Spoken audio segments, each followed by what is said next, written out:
Coucou les amis, les yogis, les amours, J83, dimanche, c'est la journée de la fête des mères en Europe, en France en tout cas, et à La Réunion. Au Québec, c'est déjà passé depuis un petit bout. Donc j'aurai 2 vidéos sur la fête des mères. Défi du jour, ben, c'est simple. Je te souhaite aujourd'hui, dans ton défi, d'entrer en contact avec ta maman. Alors, si tu as des bonnes relations avec elle, tant mieux, hein, ça va être super, ça va être une journée de retrouvailles. Si c'est une relation qui est difficile, eh ben, je t'invite peut-être à d'essayer de te rappeler des bons moments, hein, de te rappeler tout ce que cette relation t'a apporté hein, dans ta vie. Une maman, c'est unique, on n'en a qu'une. Et voilà, quand on est maman, ben, nos enfants, ils sont uniques et on n'a que eux, hein, ils sont uniques. Donc, c'est vraiment une relation qui est tellement importante et tellement difficile et qui peut être tellement douloureuse.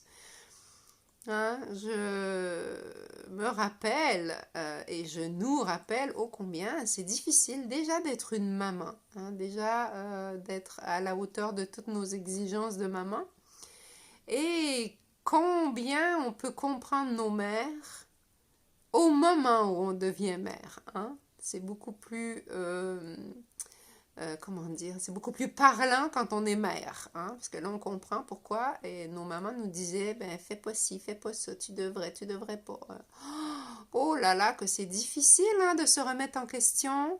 Hein, des enfants, ça nous fait beaucoup réagir, ça nous fait beaucoup répéter, ça nous fait beaucoup développer la patience. Donc aujourd'hui, défi du jour, vraiment juste tout ce qui tourne autour de la mère. Hein. Peut-être que je ne suis pas maman avec un bébé avec moi parce que je n'arrive pas à en avoir. Peut-être que j'en ai perdu. Peut-être que mes enfants sont partis, morts, décédés. Comment je vis cette douloureuse expérimentation de perdre un enfant. Et je pense qu'on reste maman jusqu'à la fin de nos vies, même si on a perdu un enfant, il reste là, présent, dans notre chair, dans notre cœur, dans nos souvenirs. Hein, j'ai entendu un jour un maître spirituel qui disait que les gens qu'on aime ou qu'on a aimés seront toujours présents en nous jusqu'à la fin de notre dernier voyage. Pour celles qui n'ont pas d'enfants, ben, on est mère de soi-même. Déjà, je suis maman pour mon moi. Est-ce que tu as des projets extraordinaires que tu as envie de materner, de venir chérir? Alors, défi du jour, viens observer de quelle façon je nourris, hein, parce qu'être maman, c'est nourrir, c'est élever ces enfants vers le haut, les amener vers une dimension plus élevée. Donc, comment est-ce que je nourris mes projets? Comment est-ce que je m'aide à réaliser ce que je désire vraiment avoir, hein?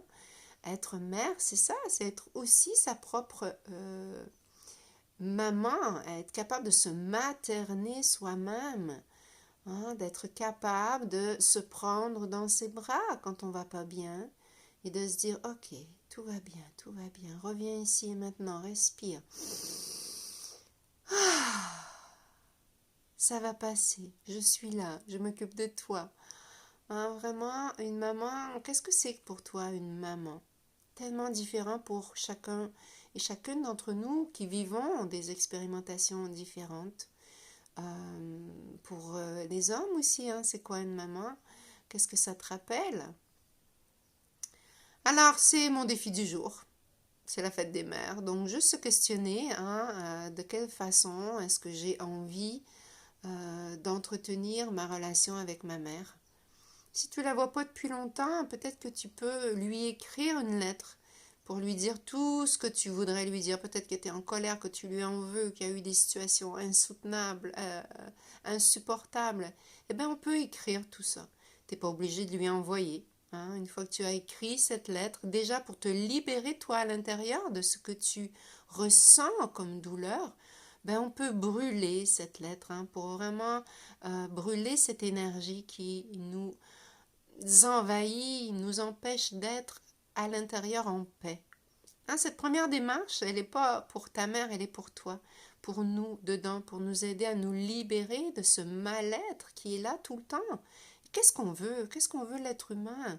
On a envie d'être en paix, on a envie d'être heureux. Personne ne se lève le matin pour se dire hey, aujourd'hui, là, je vais être très malheureux et je vais vraiment faire exprès. Mais non, tout ça, on fait ça inconsciemment. Hein? Voilà, et on vient sur son passage de vie libérer un petit pas à la fois toutes ces douloureuses expériences de la vie, hein, qui commencent par la naissance. Voilà. Et pour commencer par la naissance, ben, ça nous a pris une maman pour nous mettre au monde. Ok? Donc voilà. Et même nous, avec nos enfants, c'est pareil. Hein? On a donné naissance avec tout notre cœur, tout notre mental, tout notre ressenti émotionnel et cette identité spirituelle aussi. Hein. Il paraît que nos enfants nous choisissent avant de s'incarner. Ce n'est que ma façon de croire en cette possibilité que oui, peut-être que nos enfants, ils nous choisissent. En tout cas, les miens, je peux vous dire qu'ils m'ont choisi, c'est sûr, parce qu'ils m'ont beaucoup fait évoluer, beaucoup fait avancer et ils continuent de le faire. Et en plus, j'ai la chance d'avoir des beaux petits-enfants, donc c'est merveilleux. Bonne fête à toutes les mamans. Namaste.